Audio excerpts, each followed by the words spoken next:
눈밑 때문에 나이 들어 보이는 이유는 크게 이제 두 가지 이유가 있다고 보시면 됩니다. 우선은 이제 생각할 수도 있고 나이 들어 보인다고 생각할 수가 있거든요. 주로 이제 두 가지 이유 때문에 병원에 이제 내원하시게 되는데, 왜냐면 오늘은 얼굴이 좀 나이 들어 보이는 이유가 궁금해가지고 네. 어디가 좀 문제인지 그런 부위가 좀 있을까요?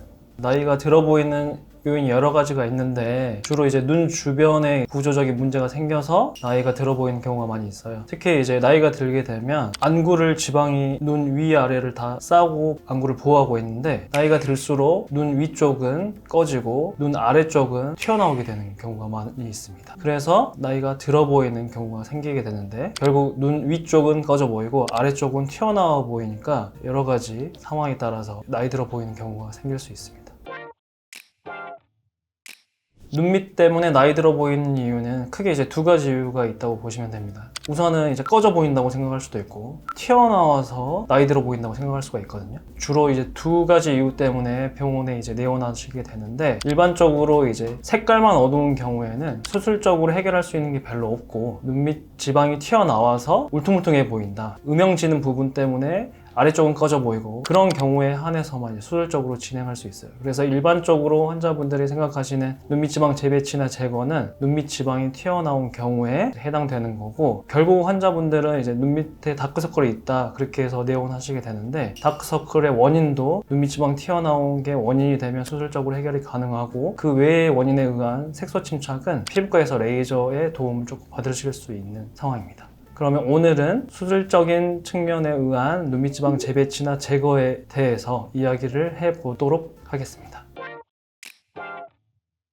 눈밑 지방이 튀어나오게 된 이유는 우선 구조적인 내용을 아셔야 되는데, 안구를 눈 위쪽 아래쪽으로 이제 지방이 쌓으면서 이제 보호하고 있는데, 나이가 들수록 지방을 싸고 있는 막이 늘어지게 되면서 중력에 의해서 위에 있는 지방이 밑으로 내려오게 돼요. 그래서 아래쪽에 눈밑을 싸고 있는 그 막이 늘어지면서 눈밑 지방이 튀어나오게 되니까, 튀어나온 부분이랑 안 튀어나온 부분에 경계선이 생기면서 눈물고랑이 보이고, 그 아래쪽은 꺼져 보이게 되고 눈물고랑 위쪽은 튀어나오게 되는 거죠. 그래서 빛을 받으면 더 울퉁불퉁해 보이고, 그런 것들 때문에 나는 피곤하지도 않은데 피곤해 보인다는 얘기를 많이 듣게 되어서 내원하시는 경우가 많습니다. 눈밑 지방이 튀어나온 걸 해결하는 방법은 크게 두 가지 수술적인 방법이 있는데, 일반적으로 환자분들이 생각하시는 눈밑 지방 재배치나 제거는 눈 안쪽에 있는 결막을 통해서 접근해서 들어가서 지방이랑 지방을 싸고 있는 막을 재배치해주고 제거도 하게 되고, 또 다른 방법으로는 흔히 말하는 하안검 수술이라고 해서 속눈썹 아래쪽으로 접근을 해서 눈밑 지방도 제거 재배치도 하고, 남는 여유분의 이제 피부를 걷어내면서 당겨주는 그런 수술이 되겠습니다. 눈밑 지방 재배치의 수술 시간은 원장님의 속도나 여러 가지 요인, 그리고 지방이 많을 수도 있고 적을 수도 있고, 그 상황에 따라서 수술 시간의 정도가 달라지게 되는데, 일반적으로는 15분에서 30분 정도면 끝나는 수술이 되겠습니다. 일반적으로 눈밑을 수술하는 방법 중에 단순 제거만 하는 경우에는 원인 자체가 눈밑을 싸고 있는 막이 늘어나는 거여서, 그 막을 제대로 재배치해주지 않으면 재발의 확률이 조금 더 높아지게 되는데, 그래서 저 같은 경우에는 단순 제거만 하진 않고 싸고 있는 막까지 재배치를 하는 게 원칙으로 삼고 있습니다. 근데 이 수술 자체도 영구적인 건 아닌 거죠. 왜냐면 사람의 노화는 거스를 수 없어서 결국 튀어나오기 전의 상태로 돌아가는 거지, 그게 영구적이진 않습니다. 튀어나오기 전의 상태로 돌아간 이후에 노화 속도는 사람마다 달라서 최대한 이제 노화를 방지하는 그러한 수술 방법을 택하고 있습니다. 일상생활은 전혀 큰 지장이 없고, 눈밑 지방 재배치하는 방법이 크게 두 가지가 있는데, 실을 겉으로 빼는 방법이 있고, 실을 겉으로 빼지 않고 안으로 하는 방법이 있어요. 그러면 이제 실을 겉으로 빼는 방법은 추후에 치료를 한 번쯤은 더 내원하셔야 되는데, 저 같은 경우에는 겉으로 나오는 실이 없기 때문에 추후에는 특별히 병원에 내원하실 필요는 없습니다. 그리고 일반적인 회복 속도는 큰 멍이나 붓기는 일주일 전후로 이제 다 사라지기 때문에 일상생활 하는 데는 전혀 지장이 없고, 수술 다음 날에도 화장하시는 것은 전혀 문제는 없습니다.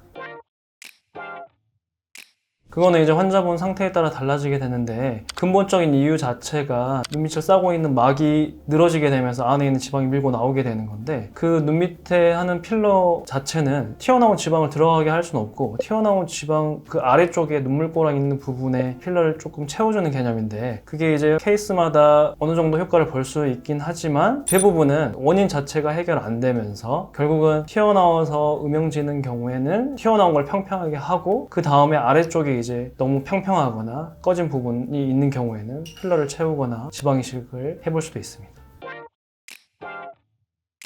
실제로 이제 사용해 보진 않았지만 요새 이제 그런 광고 글이나 제품들이 많이 나와서 유행을 하고 있는 걸로 알고 있습니다. 근데 이제 제 개인적으로는 효과가 극대화되거나 효과가 진짜 많다고 하면 실질적으로 수술할 수 있는 환자들이 거의 없을 텐데 자극을 주면 줄수록 피부 탄력에는 도움이 되겠지만 제 이론적으로는 눈밑 지방을 튀어나오게 하는 근본적인 이유 자체가 그 안에 지방을 싸고 있는 막이 늘어진 거기 때문에 막 자체를 타이트닝 시키는 방법은 결국 이제 수술적인 방법 외에는 크게 효과가 있을까 하는 생각이 들곤 합니다.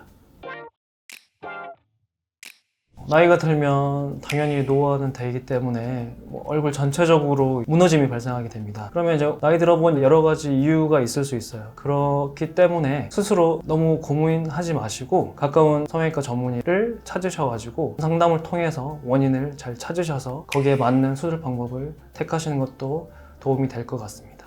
다음에 노화 관련된 콘텐츠 재밌게 한번 얘기해 주세요. 네, 감사합니다. 감사합니다.